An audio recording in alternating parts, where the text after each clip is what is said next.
Hello friends, welcome back to my YouTube channel mechanical vitamin में आपका स्वागत है। ठंड बहुत ज़्यादा हो रही है, इसलिए मैं चाहूँगा कि आप लोग अपना ख्याल रखें। उम्मीद है आप लोग अपना ख्याल रख रहे होंगे। पिछले वीडियोस में इतना प्यार देने के लिए बहुत बहुत धन्यवाद, बहुत बहुत शुक्रिया। Thank you so much for previous responses. ठीक है, तो आज मैं एक नया टॉपिक ही लेकर के आया हूँ आप लोगों के डाउट के बेसिस पे। Today I am going to discuss with you HMT का एक पोर्शन है, that is heat and mass transfer. Heat and mass transfer का एक पोर्शन है, दैट इज़ हीट एक्सचेंजर। ये एक बहुत छोटा सा चैप्टर है और इसमें गेट और इंजीनियरिंग सर्विसेज से भी रिलेटेड क्वेश्चन आते हैं। बट क्या होता है ना कि ये बेफिजूल में कॉम्प्लिकेटेड बना दिया जाता है, बेफिजूल में चीज़ें इधर से उधर कर दी जाती हैं। इसलिए इसको ज़्यादा कॉम्प्लेक्स ना बनाते हुए एक इजी वे में मैं कोशिश यही रहेगी मेरी कि मैं आप लोगों को एक्सप्लेन करूं एक इजी लैंग्वेज में। सो मेक श्योर आगे बढ़ने के पहले आप प्लीज़ लाइक करिए इस वीडियो को। ठीक है, एक लाइक कर देते तो अच्छा लगता है। ठीक है, अपने दोस्तों के साथ शेयर करिए और चैनल को सब्सक्राइब करिए अगर आप नए हैं। If you want this video in English, just comment it down. I can do in English also, there is no problem with that. ठीक है, तो हीट एक्सचेंजर जो है उसको हम लोग बिगिन करते हैं। ठीक है, सबसे पहले देखिए कुछ चीज़ें आप लोगों को बेसिक चीज़ें जाननी ज़रूरी है, that is related with your thermodynamics. Thermodynamics से कुछ कुछ रिलेटेड चीज़ें जो हैं वो आप लोगों को जाननी बहुत ज़रूरी है। थोड़ा सा बेसिक से स्टार्ट करूँगा। आज मैं कोई भी डेरिवेशन नहीं करा रहा हूँ, ना ही LMTD का, ना ही किसी और का। मैं कोई भी ऐसा कुछ डेरिवेशन वगैरह नहीं करवा रहा हूँ। ठीक है, तो डेरिवेशन नहीं करा रहा हूँ, एक छोटा सा न्यूमेरिकल वगैरह लेकर के मैं आपको सॉल्व करा दूंगा और बेसिक चीज़ें मैं बता दूंगा। ठीक है, थर्मोडायनामिक्स के जो बेसिक पोर्शन है, थर्मोडायनामिक्स में एक चीज़ आपने पढ़ी थी, enthalpy, that is denoted by H, enthalpy. So ये जो एंथैल्पी होती है, it is nothing but U plus PV। बार बार इक्वेशन में आ रहा था तो इसकी वजह से मैंने इसको क्या ले लिया, एंथैल्पी ले लिया। ठीक है, तो जब आप एंथैल्पी की बात करते हैं तो हम लोग क्या करते हैं, एक स्टडी फ्लो एनर्जी इक्वेशन रहता है आप लोगों के, इसमें था थर्मोडायनेमिक्स में था स्टडी फ्लो एनर्जी इक्वेशन। उसको अगर आप सॉल्व करते हैं तो वहाँ से आपका एक बहुत अच्छा इक्वेशन निकल करके आता है कि रेट ऑफ एंथैल्पी डिक्रीज। मैं आपको क्लियर कट तरीके से बता देता हूँ। ओके, सो क्या होता है, मैं तो सीधा हीट एक्सचेंजर पे कूद गया। Heat exchanger is a device, वो एक डिवाइस है, एक तरीके का मैकेनिकल डिवाइस है। वो क्या करता है, हीट को एक्सचेंज करता है। ठीक है, हॉटर फ्लूइड एंटर कर रहा होगा, ठीक है, कहीं से अगर हॉटर फ्लूइड एंटर कर रहा होगा और कहीं से अगर कोल्डर फ्लूइड एंटर कर रहा होगा, तो हमें पता है due to conduction as well as convection there is a possibility और there is always a heat transfer. वो क्या करेगा, जो हॉट वाला लिक्विड रहेगा वो अपना हीट रिजेक्ट करेगा और जो कोल्ड वाला लिक्विड रहेगा वो उस हीट को एक्सेप्ट करेगा। एंथैल्पी को अब मैं अभी थोड़ी देर में बताता हूँ। तो हॉट वाला लिक्विड क्या करेगा, हीट इजेक्ट करेगा, कोल्ड क्या करेगा, हीट एब्जॉर्ब करेगा। यही काम रहता है आपका हीट एक्सचेंजर का। Radiator is one of the example जो कि गाड़ियों में वगैरह यूज़ होता है, जिसमें पानी आप एक तरीके से डालते हैं और इंजन को ठंडा करने के लिए काम में आता है। It is a kind of heat exchanger. ठीक है, तो जब ये इसमें एक जो छोटा सा थर्मोडायनेमिक्स का पोर्शन है वो ये है कि जब भी कोई हीट रिजेक्ट कर रहा होता है, if Q is rejected then that is considered to be negative, and if Q is received then that is considered to be positive. तो इसलिए जो LMTD या लॉगरिथमिक मीन टेम्परेचर डिफरेंस का जो डेरिवेशन आता है हीट एक्सचेंजर पोर्शन में, अगर आप थोड़ा सा भी इस चीज़ से वाकिफ होंगे तो आपको पता होगा। उस केस में बच्चे कंफ्यूज यहीं पर होते हैं कि माइनस कहाँ पर लिया और प्लस कहाँ पर लिया। ठीक है, तो याद रखिएगा कि हॉटर फ्लूइड हमेशा क्या करेगा, हीट रिजेक्ट करेगा, और हीट अगर रिजेक्ट करेगा तो उसकी वजह से क्या आएगा, निगेटिव, और अगर हीट रिसीव करेगा तो उसकी वजह से क्या आएगा, पॉजिटिव। ठीक है, चलिए तो आते हैं स्टडी फ्लो एनर्जी इक्वेशन पे। स्टडी फ्लो एनर्जी इक्वेशन से हमको पता है H1 plus kinetic energy of 1 plus potential energy of 1 plus Z1 plus W equals to, या पोटेंशियल एनर्जी चलिए मैं हटा भी सकता हूँ, उसमें कोई दिक्कत नहीं, और is equals to H2 plus kinetic energy at 2 plus potential energy at 2 plus Q। ये इक्वेशन थी हमारी स्टडी फ्लो एनर्जी इक्वेशन की, जो कि स्टार्टिंग में थी। तो यहाँ पर जो आता है वो आता है delta H of the heat exchanger will be equal to 0। इसका मतलब क्या होता है, एंथैल्पी का जो पोर्शन है वो डिक्रीज हो रहा है, हॉटर फ्लूइड का एंथैल्पी डिक्रीज होगा और एंथैल्पी ऑफ कोल्डर फ्लूइड का इंक्रीज होगा। क्योंकि वो हीट रिसीव कर रहा है, तो उसकी वजह से कोल्डर फ्लूइड का एंथैल्पी इंक्रीज होगा। आई होप ये बात आपको समझ में आई होगी।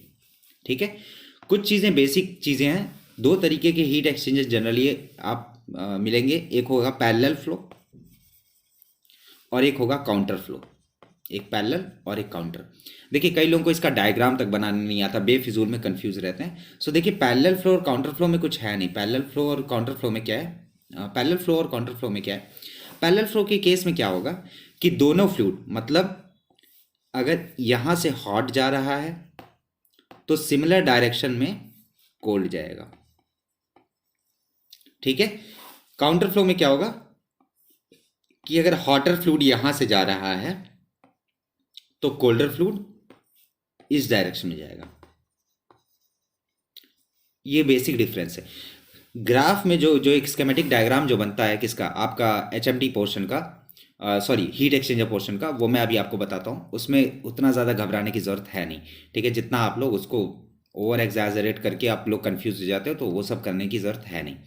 ठीक है, चलिए तो देखिए पैरेलल फ्लो के केस में क्या होगा, क्योंकि देखिए यहाँ पर हॉटर फ्लूइड है, तो हॉटर फ्लूइड का यहाँ पर अगर मैं टेम्परेचर देखूंगा इस सेक्शन पर, या ये कह लीजिए ये सेक्शन मैं 1 लेता हूँ, ये सेक्शन 1 ले रहा हूँ, इस सेक्शन को अगर मैं 1 ले रहा हूँ और इस सेक्शन को अगर मैं 2 ले रहा हूँ, तो मैं ये कह सकता हूँ कि हॉटर फ्लूइड का टेम्परेचर एट 1 हॉटर फ्लूइड का क्या होगा, ज़्यादा होगा।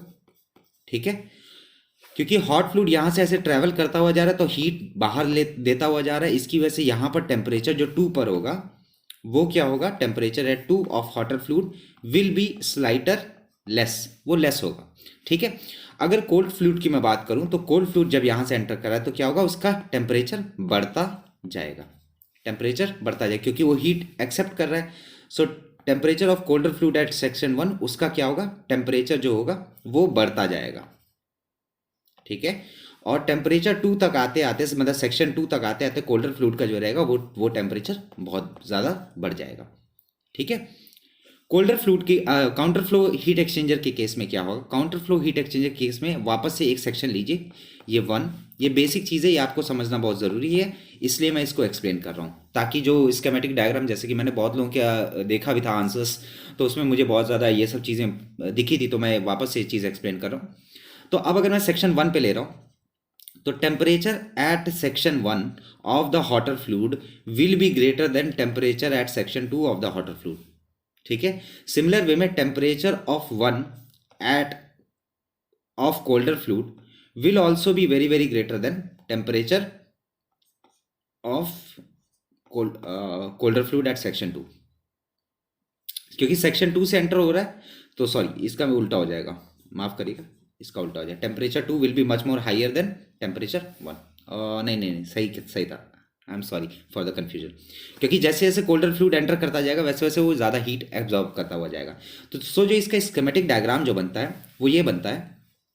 पैरेलल फ्लो के केस में आप दो ऐसे बनाएंगे, यहाँ पर आप, ये स्ट्रेट लाइन है, माफ़ करिएगा, आप तो लोग तो जानते ही होंगे, अभी तक मेरे साथ बने हुए हैं तो आपको पता ही होगा कि मेरी ड्राइंग कितनी माशाल्लाह है, तो इसलिए मैं यहाँ पर भी एक बना दूँ काउंटर फ्लो के लिए, ताकि कन्फ्यूजन कम से कम रहे। ठीक है, चलिए तो देखिए पैरेलल फ्लो के केस में हॉटर फ्लूइड का मैं ऊपर लिखूंगा टेम्परेचर, क्योंकि उसका टेम्परेचर ज़्यादा है।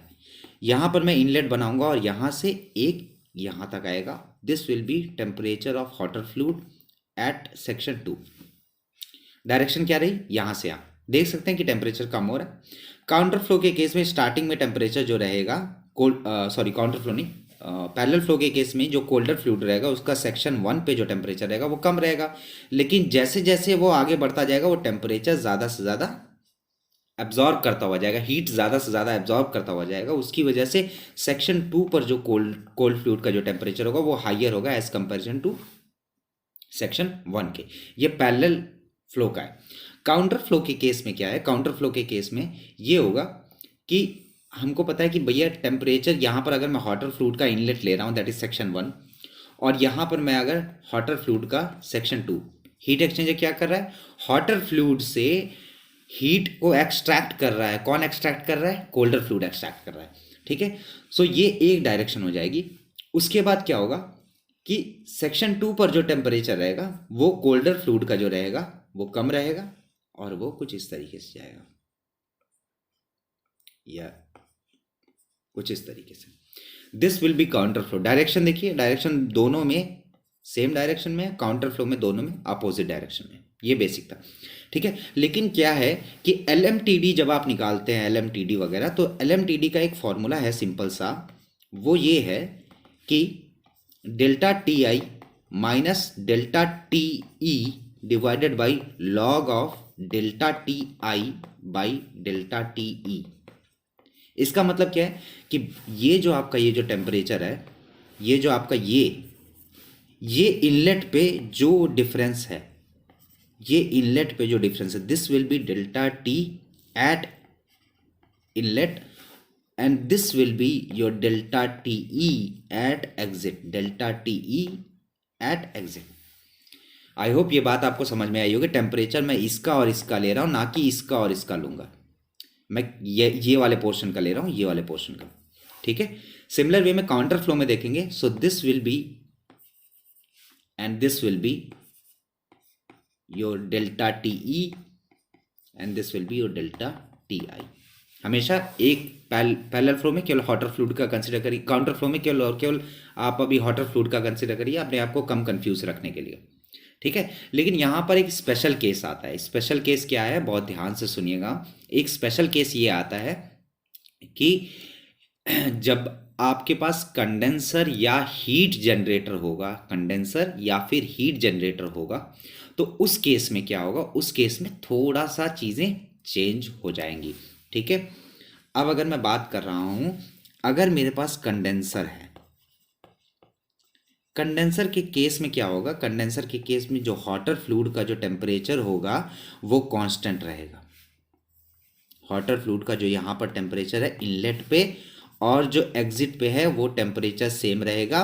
लेकिन कोल्डर फ्लूइड का जो है, कोल्डर फ्लूइड का इनलेट पे और एग्जिट पे टेम्परेचर अलग अलग रहेगा।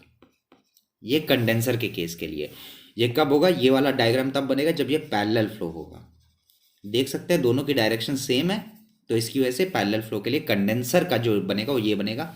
सिमिलर वे में अगर मैं काउंटर फ्लो की बात करूं, काउंटर फ्लो की बात करूं, तो काउंटर फ्लो के केस में क्या होगा, वापस से this temperature will be same for condenser की मैं अभी बात कर रहा हूं, and this temperature will be same. Counter flow के केस में क्या होगा, ये कुछ इस तरीके से बनेगा, this will B CI, this will CE, exit और इनलेट और एग्जिट का, ठीक है। इस केस में जो LMTD का लगेगा वो ये लगेगा कि भैया ये जो इनलेट वाला जो डिफरेंस है, this will be delta TI and this will be delta TE। और काउंटर फ्लो के केस में this will be your delta TI and this will be your delta TE, delta TE। ये condenser के case के लिए, ठीक है। Steam generator case के लिए, अगर मैं स्टीम जनरेटर केस की बात करता हूं, तो उस केस में क्या होगा, उस केस में लोअर टेम्परेचर सेम रहेगा। स्टीम जनरेटर की अगर मैं बात करूंगा तो उस केस में क्या होगा, लोअर टेम्परेचर सेम रहेगा। लोअर टेम्परेचर सेम रहेगा मतलब क्या हो गया कि भैया जो कोल्ड फ्लूइड जिस इनलेट था, जो एग्जिट था, वो सेम रहेगा, लेकिन जो हॉटर फ्लूइड रहेगा वो कम हो जाएगा। इस बात को याद रखिएगा, नोट डाउन कर लीजिएगा, क्योंकि ये बहुत इंपॉर्टेंट चीज़ है। अगर आपके सामने केवल कंडेंसर अगर क्वेश्चन में दे रखा है, so you can use directly this formula. Otherwise अगर स्टीम जनरेटर दे रखा है तो आप डायरेक्टली ये डायग्राम ड्रॉ कर सकते हैं, ठीक है। ये हो गया आपका पैरेलल फ्लो का, this will be your parallel flow.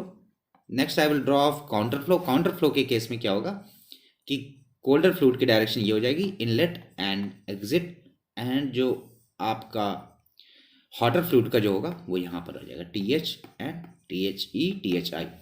I hope ये बात आपको क्लियर हुई होगी। दोनों में डायरेक्शन सेम है, पैरेलल हो गया, दोनों में डायरेक्शन अपोजिट है, ये क्या हो गया, काउंटर हो गया। ये बात आई होप आप लोगों को समझ में आई होगी, ठीक है। एक बेसिक और इसमें फॉर्मूला है। एक बेसिक फॉर्मूला क्या है, Q is equals to UA delta TM।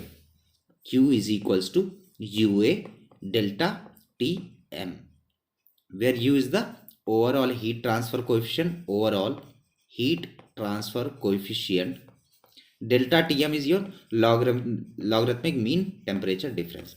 अब यहाँ से एरिया वगैरह पूछ सकता है कि what will be your area, area क्या है, एरिया वगैरह फाइंड करना है। क्यू को अगर फाइंड करना है तो ध्यान में रखिएगा, क्योंकि हम लोग किससे डील कर रहे हैं, हम लोग एंथैल्पी से डील कर रहे हैं। और एंथैल्पी क्या होता है, M C P D T. Internal energy क्या होती है, M C V D T. ये बेसिक चीज़ें आप याद रखिएगा, ठीक है। सो एंथैल्पी की अगर मैं बात कर रहा हूँ, एंथैल्पी की बात करूँ तो क्या होगी, M C P D T, ठीक है। आई होप ये बात आपको थोड़ी बहुत समझ में आई होगी, ठीक है। इसमें ज़्यादा उतना घबराने की ज़रूरत है नहीं। एक एनटीयू मेथड भी है, एनटीयू मेथड से भी आप लोग कर सकते हैं, लेकिन एनटीयू मेथड मैं कहूँगा कि अभी मैं नहीं बता रहा। अगर आप लोग को ये वाला लेक्चर समझ में आ जाए, इकट्ठे मैं नहीं बताऊँगा, इकट्ठे बताऊँगा तो आप लोग कन्फ्यूज हो जाओगे। पहले एलएमटीडी स्ट्रॉन्ग करिए, जहाँ तक की उम्मीद है कि एलएमटीडी से ही मैक्सिमम क्वेश्चन आते हैं, ठीक है। सो अब हम लोग एक क्वेश्चन को डिस्कस करते हैं, एक क्वेश्चन बेसिक सा उठाएंगे ताकि आप लोगों को ज़्यादा उसमें दिक्कत या परेशानी ना हो, ठीक है। चलिए, और मैं आपको एक एक चीज़ एक्सप्लेन कर दूंगा, उसमें कोई घबराने की ज़रूरत नहीं है, ठीक है। मैं क्वेश्चन या स्क्रीन पर तो नहीं है, बट मैं क्वेश्चन आपको पढ़ करके सुना देता हूँ। Counter flow heat exchanger is use to cool lubricating oil. पहला स्टेटमेंट जो दे रखा है, पहला स्टेटमेंट ही मुझे जो दे रखा है कि काउंटर फ्लो है। क्लियर। डायग्राम कैसा बनेगा काउंटर फ्लो का, या तो डायग्राम कुछ इस तरीके से बनेगा, कंडेंसर वंडेंसर अभी कुछ नहीं देखा हूँ, या फिर कुछ इस तरीके से बनेगा, ये स्टीम जनरेटर का हो गया, ठीक है। या फिर डायग्राम कुछ इस तरीके का बनेगा, इस तरीके काउंटर फ्लो है, ठीक है। तो काउंटर फ्लो का कुछ इस तरीके से बनेगा। Is use to cool a lubricating oil of a large industrial gas turbine engine. The oil flows through a gas. Oil का आपको दे रखा है मास फ्लो रेट दे रखा है, एम डॉट दे रखा है, दैट इज 0.19 kg पर सेकेंड। सीपी ऑफ ऑयल दे रखा है आपको 2.18 किलो जूल पर केजी केल्विन, ठीक है। कूलेंट ऑफ वाटर फ्लोज, देखिए कूलेंट क्या है, वाटर यूज हो रहा है। सो ऑयल हॉटर है, ये किसका हॉट का है, और जो आपके पास वाटर है that is used for cooling purpose, उसका आपको दे रखा है मास फ्लो रेट दे रखा है 0.15 kg पर second, and Cp is given as Cp of water is given as 4.18 kg के किलोजूल पर केजी केल्विन। ये आपका दे रखा है कोल्डर फ्लूइड का, ठीक है।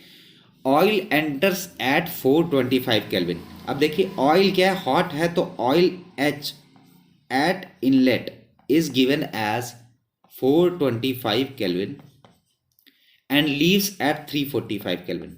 हॉटर फ्लूइड का एग्जिट टेम्परेचर आपको दे रखा है 345 केल्विन, ठीक है। While the coolant enters at 285 kelvin, आपको दे रखा है कूलेंट जो एंटर कर रहा है, इनलेट जो है वो आपको टेम्परेचर दे रखा है 285 केल्विन। पहले जो क्वेश्चन में जो दे रखा होता है हमेशा ट्राई करिए कि उसको आप नोट डाउन करिए, ताकि आप लोग को चीज़ें ज़्यादा अच्छी तरीके से समझ में आए, ठीक है। पूछा क्या गया है आपसे कि if the overall heat transfer coefficient U दे रखा है आपको, U is given as 2250 watt पर metre square kelvin made to perform heat transfer coefficient from oil to tube and from tube to oil, ठीक है। कोई दिक्कत नहीं है। पूछा क्या गया आपसे, डायमीटर दे रखा है, आपको फाइंड करना है, क्वेश्चन पूछा गया how long must the tube be, आपसे लेंथ पूछी गई है। आपसे क्या पूछा गया, आपसे लेंथ पूछा गया, लेंथ कितना होगा, ठीक है। लेंथ कितना होगा ये आपसे पूछा गया है। तो अभी देखिए आपको क्या दे रखा है, पहली चीज यहां पर ये जो दे रखा है, यहां दे रखा है heat transfer coefficient, sorry U नहीं दे रखा है, आपको दे रखा है heat transfer coefficient 1/h, sorry h जो दे रखा है h1 is given as 2250 and h2 is given as 5650, ठीक है। ये आपको बेसिक चीज़ें दे रखी हैं। सबसे पहला काम ये रहेगा, सबसे पहला काम ये रहेगा कि आप लोग डायग्राम बनाइए। अब डायग्राम कैसे बनाएंगे, बहुत आसान तरीके से बनाएंगे। आपके पास टेम्परेचर उपलब्ध है, आपके काउंटर फ्लो है, कुछ कंडेंसर वंडेंसर कुछ नहीं दे रखा, दो लाइनें खींचेंगे। काउंटर फ्लो दे रखा है, आपको इतना पता है। काउंटर फ्लो अगर दे रखा है तो क्या करेंगे, एक कुछ इस तरीके से बनेगा और एक कुछ इस तरीके से बनेगा, ये कुछ इस तरीके से काउंटर फ्लो बनेगा। हाइयर टेम्परेचर कितना दे रखा है, 425 दे रखा है, और एग्जिट टेम्परेचर मुझे दे रखा है 345 हॉटर फ्लूइड का। कोल्डर फ्लूइड का एंट्री मुझे दे रखा है 285, लेकिन मुझे यहाँ का टेम्परेचर नहीं पता, तो सबसे पहला टास्क जो रहेगा वो यहाँ का टेम्परेचर पता करना रहेगा। क्योंकि हीट एक्सचेंजर है, जितनी हीट हॉट फ्लूइड फेंकेगा उतनी हीट कोल्ड फ्लूइड एक्सेप्ट कर लेगा, मतलब enthalpy, change in enthalpy that is delta H E of hot fluid will be equal to delta H E of cold fluid. ठीक है, इसको use करते हुए हम क्या करेंगे, एम डॉट ऑयल की मैं बात कर रहा हूँ, M dot oil CP of oil into temperature difference. Temperature difference कौन कौन सा लेगा, 425 और 345। क्यों, क्योंकि मैं बात किसकी कर रहा हूँ, ऑयल की बात कर रहा हूँ। सो ऑयल के दोनों temperature 425 minus 345 is equals to cold fluid हमारे पास वाटर है, so M dot water into C of water into temperature कौन कौन सा दे रखा है, 285 दे रखा है। देखिए लोअर टेम्परेचर आपको 285 दे रखा है, सो हायर माइनस लोअर होगा, so it will be, let us suppose that temperature is T, higher temperature let us suppose this is T, T minus 285। ठीक है, यहां पर आपको सबकी वैल्यू दे रखी है, एम की वैल्यू दे रखी है, सी की वैल्यू दे रखी है, C of oil, C of water, M dot of oil, M dot of water, ये सब कुछ दे रखा है। सो यहां से आप टी की वैल्यू फाइंड करेंगे, जो कि आपके पास अप्रॉक्सीमेटली आएगी 337.85। मैं इतना ज़्यादा टाइम नहीं लूँगा, इसकी वजह से मैं कैलकुलेट करके रखा हूँ, इसलिए मैं बता रहा हूँ टी इज इक्वल टू 337.85 आएगा, सेम चीज़ यूज़ करके। ठीक है, उसके बाद क्या पूछा गया है, उसके बाद आपसे पूछा गया है कि भैया U आपको पहले फाइंड करना हो, क्योंकि H1 H2 आपको दे रखा है, तो यहाँ से आप U फाइंड करेंगे, overall heat transfer coefficient which is nothing but 1/H1 plus 1/H2। ठीक है, this is 1/U, sorry 1/U, 1/U is equal to 1/H1 plus H2। लेकिन अगर फाउलिंग फैक्टर दिया रहता है, पाइप में जो कचरा जमा हो जाता है, ऑयल जमा हो जाती है, या ड्यू टू फ्रिक्शन या कुछ और जो एक्स्ट्रा फैक्टर्स रहते हैं, उसकी वजह से क्या होता है, फ्रिक्शन इंक्लूड को करना ज़रूरी हो जाता है। फ्रिक्शन की वजह से क्या होगा, हीट ट्रांसफर कम हो सकता है, तो इसकी वजह से हम लोग फाउलिंग फैक्टर अगर दे रखा होता तो हम लोग यूज़ करते 1/H1 plus 1/H2 plus fouling factor 1 plus fouling factor 2 and so on. ठीक है, ऐसे करते हैं। सो यहाँ से U जो हमारे पास आएगा वो आएगा H1 H2 divided by H1 plus H2। इस इक्वेशन को यूज करते हुए हम यहाँ से U पहले निकालेंगे, यहाँ से हम लोग पहले क्या निकालेंगे, पहले U निकालेंगे, दिस विल बी U, सबसे पहला काम रहेगा U निकालना। सो U जो निकालेंगे will be equal to H1 H2 को अगर हम मल्टीप्लाई करेंगे it will come out to be 2250 multiplied by 5650 divided by 2250 plus 5650 which comes out to be 1609.18। ये आ गया आपके पास universe overall heat transfer coefficient, आपके पास U आ गया। आपके पास टेम्परेचर एट एग्जिट आ गया 337.85। ठीक है, अब देखिए यहां पर अब एक और चीज हमारे पास क्या फॉर्मूला है, Q is equals to U A delta T M, where this is your LMTD। LMTD क्या है, delta T at inlet minus delta T at exit divided by log of delta T at inlet divided by delta T of exit. U हमने अभी अभी just निकाला है, area हमको निकालना पड़ेगा, और Q जो आपको दे रखा है वो भी आपको निकालना पड़ेगा। सो आप Q किसी का भी लीजिए, क्योंकि दोनों का Q सेम ही आने वाला है। सो Q की वैल्यू जो आप निकालेंगे, लेट अस सपोज ऑयल को लेकर के निकाल रहे हैं। ठीक है, सो यहां पर आप क्या लिखेंगे, M of oil CP of oil into temperature difference of oil, oil eight inlet minus oil eight exit. यहां से आप सबकी वैल्यू दे ही रखिए, आप यहां से जो वैल्यू निकालेंगे it will come out to be 33.136 kilo joule पर सेकेंड। ये आपके पास जो आया है, ये आपके पास आया है Q आया है। ठीक है, उसके बाद क्या करेंगे, आपके पास Q आ गया, यहां से आप एरिया निकाल सकते हैं तब सब, लेकिन उसके पहले क्या हम लोग को ये LMTD वाला ये फाइंड करना रहेगा। तो ये फाइंड करने के लिए हमारे पास क्या है, हमारे पास है भैया ये पहले मुझे फाइंड करना है डेल्टा TI डेल्टा TE। अब काउंटर फ्लो का आपने डायग्राम बना लिया, आपका आधे से ज्यादा काम हो गया। सो दिस पोर्शन, ये जो पूरा पोर्शन है, this is your delta T at inlet, this will be your delta T at exit. Inlet का क्या हो जाएगा 425 माइनस 337.85, और एग्जिट का क्या हो जाएगा 345 माइनस 285। आई होप ये बात आपको समझ में आ रही होगी। ठीक है, सो यहां पर जो मेरे पास आ जाएगा delta T at inlet will be 87.15 and this comes out to be 60।